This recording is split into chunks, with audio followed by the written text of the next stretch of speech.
নমস্কার বন্ধুরা, অরুন্ধতী রান্নাঘরে আপনাদের সবাইকে স্বাগত। আশা করি সকলেই ভালো আছেন। আজকের রেসিপি ওলকপির ডালনা।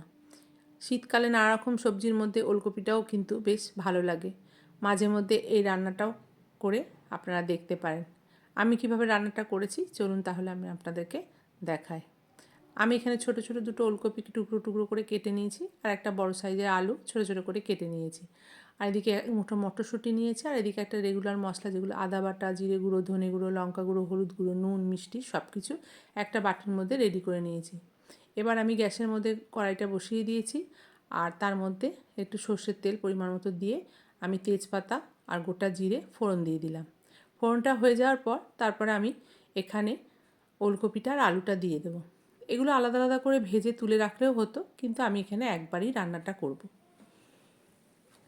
এটা আপনারা এইভাবে করে রুটি পরোটা বা সাদা ভাতের সঙ্গেও কিন্তু বেশ ভালো লাগবে। সামনের পাতে কিন্তু একটা ভালো তরকারি।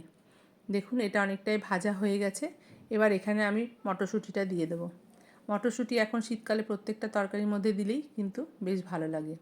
আর আমি যে মশলাগুলো নিয়েছিলাম সেই মশলাগুলো সামান্য একটু জলের মধ্যে গুলে এর মধ্যে দিয়ে দিলাম, একসাথেই কষিয়ে নিলাম। এবার এটাকে আমি যদি আগে তুলে রেখে মশলাটা কষিয়ে তারপরে এটা দিতাম তাহলেও হতো, কিন্তু আমি একবারে বসিয়ে দিলাম, চট জলদিভাবেই হয়ে যাবে বলে। এবার আমি টমেটো কুচিটা দিয়ে দিলাম। টমেটো কুচিটা দিয়েও এটাকে একটু ভালো করে ভেজে নেব। টমেটোটা আর ওলকপিটা সেদ্ধ হতে বেশ খানিকক্ষণই সময় নেবে। এবার আমি এখানে ভালো করে কষানো হয়ে গেছে। এবার আমি এখানে গরম জল দিয়ে দিলাম। গরম জল ব্যবহার করলে কিন্তু সবজিতে স্বাদটাও ভালো লাগে আর তাড়াতাড়ি ফুটেও যায়। আমি এখানে পরিমাণ মতো গরম জল দিয়ে এটাকে এখন বেশ কিছুক্ষণ হতে দেব। দেখুন ঝোলটা কিন্তু অনেকটাই কমে এসছে। এবার ওটা আলুটা আর ওলকপিটা সেদ্ধও হয়ে গেছে। এবার আমি ওখানে 1 চামচ ঘি আর একটু পরিমাণ মতো গরম মশলা, হাফ চামচ মতো গরম মশলা এর মধ্যে দিয়ে দিলাম। দিয়ে এটাকে খুব ভালো করে মিশিয়ে নিয়ে তারপরে আমি এটাকে একটা বাটিতে তুলে আপনাদেরকে দেখাচ্ছি রান্নাটা কেমন হয়েছে। খেতে কিন্তু খুবই ভালো হয়। আপনারা অবশ্যই একবার এটাকে বানাবেন।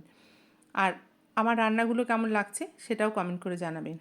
দেখুন দেখতে কিন্তু বেশ ভালো হয়েছে আর খেতেও কিন্তু বেশ সুস্বাদু। আমার ভিডিওগুলো যদি আপনাদের ভালো লেগে থাকে তাহলে অবশ্যই একটা লাইক, কমেন্ট, শেয়ার এবং চ্যানেলটিকে সাবস্ক্রাইব করে দেবেন। পাশে থাকা বেল আইকনটা প্রেস করে দেবেন, তাহলে সবার আগে নোটিফিকেশনটা আপনাদের কাছে যাবে। ভালো থাকবেন, সুস্থ থাকবেন। দেখা হবে নতুন একটা রান্নার ভিডিও নিয়ে। ধন্যবাদ।